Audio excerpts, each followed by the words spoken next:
Oke semuanya, berjumpa lagi di channel Guru. Hari ini kita akan mereview motor yang kita baru beli lagi, yaitu unit Vario CBS Plus ISS dengan harga sekitar 23 sampai 24 juta. Kira-kira apa aja yang akan kita dapatkan dengan motor Vario CBS ISS? Kita bumper aja dulu.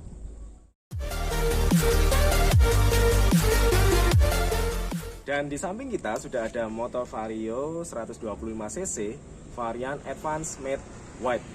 Dan seperti apa yang akan kita dapatkan untuk varian Vario CBS ISS warna Advance Matte White? Yuk kita lihat apa aja yang kita dapatkan. Nah, kita sudah masuk di bagian panel ya teman-teman ya. Untuk panel speedometernya sendiri itu sudah full panel digital. Di samping kirinya ada indikator bahan bakar, lalu kecepatan.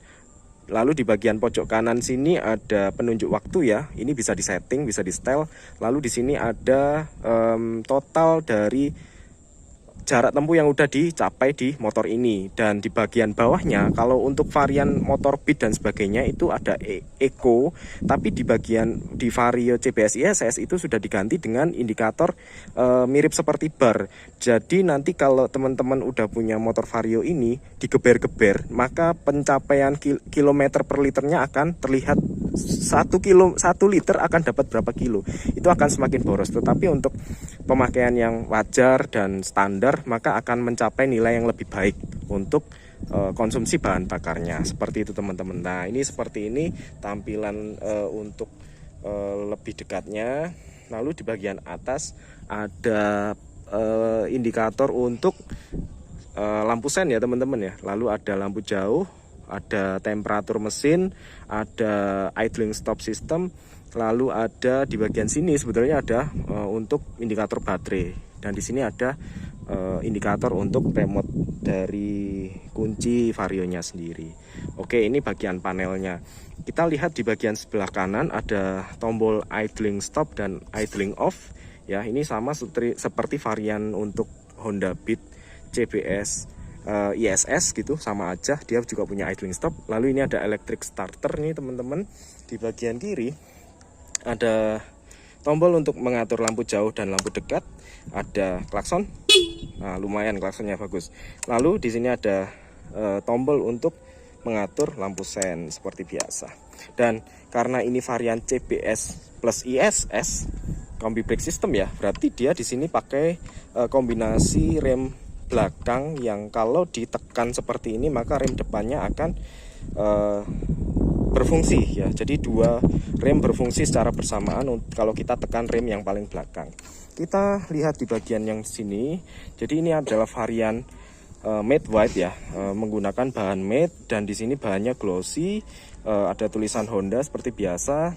Lalu masuk ke bagian bawah ada tulisan idling stop untuk memberitahukan ini adalah varian ISS. Ke bagian bawah ini ada lampu DRL ya teman-teman ya. Jadi kalau untuk varian Vario yang CBS dan CBS Plus ISS ini semuanya sudah full LED plus DRL di bagian sininya.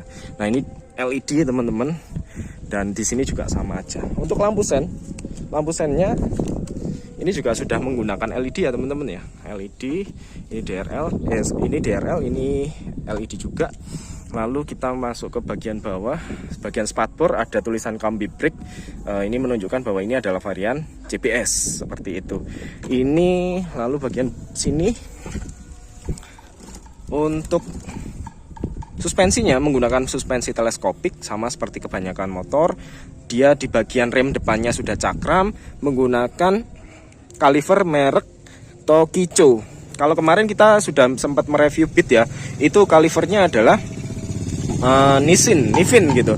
Dan Tokicho ini lebih nyaman kalau menurut saya daripada yang punyanya Nifin yang kemarin. Kita sudah sampai di bagian belakang ya teman-teman. Jadi untuk lampu belakangnya dia full LED. Ini adalah varian untuk CBS ISS dan CBS sama aja ya. Jadi dia menggunakan full panel LED, full lampu LED.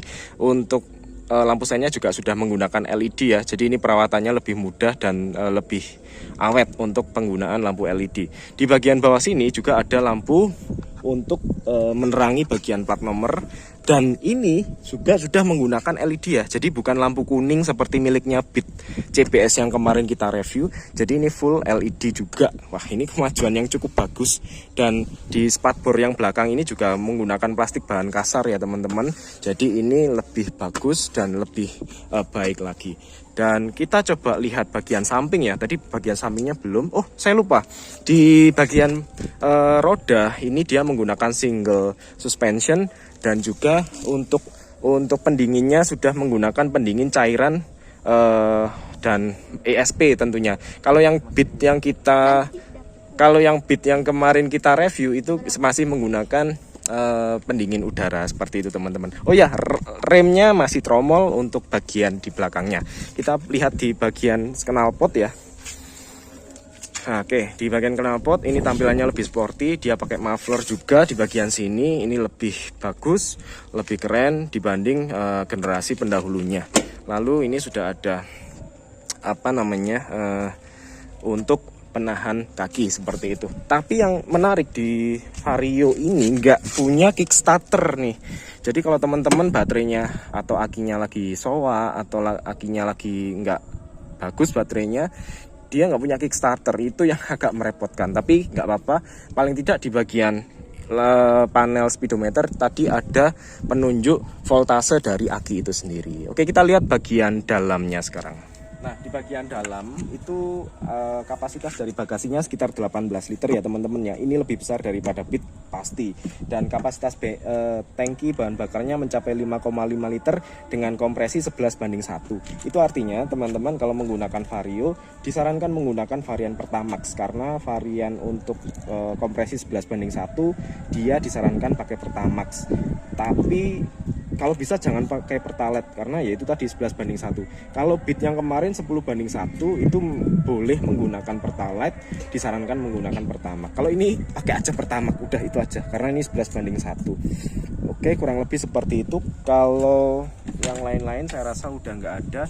Untuk membuka jok seperti biasa ya, kita tinggal kontak-kontak aja, seperti ini ya teman-teman ya. Jadi untuk membuka, untuk kuncinya sendiri, oke, kuncinya sendiri bisa kita putar seperti ini ya tuasnya. Untuk membuka jok bisa diarahkan ke arah seat, dan seatnya ini kita tekan seperti ini, maka joknya akan terbuka. Nah, untuk kuncinya sendiri ini masih manual teman-teman, menggunakan kunci yang seperti ini dan menggunakan magnet ya untuk bagian belakangnya untuk membuka tuas locknya. Tapi dia pakai juga atau dapat juga remote untuk alarm aja. Jadi ini fungsinya hanya untuk alarm, bukan untuk membuka on off-nya.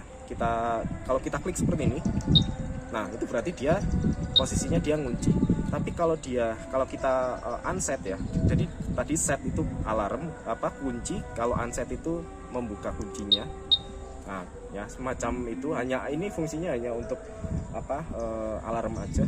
Dan kalau kita lagi di parkiran mall atau di parkiran yang luas, kita lupa posisi motor, kita klik answer back. Nah seperti itu.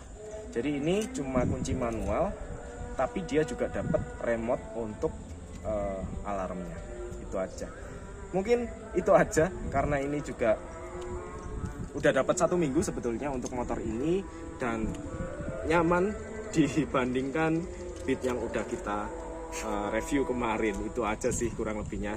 Jadi itu aja teman-teman yang bisa kita review hari ini. Terima kasih, sampai ketemu di video selanjutnya. Dadah.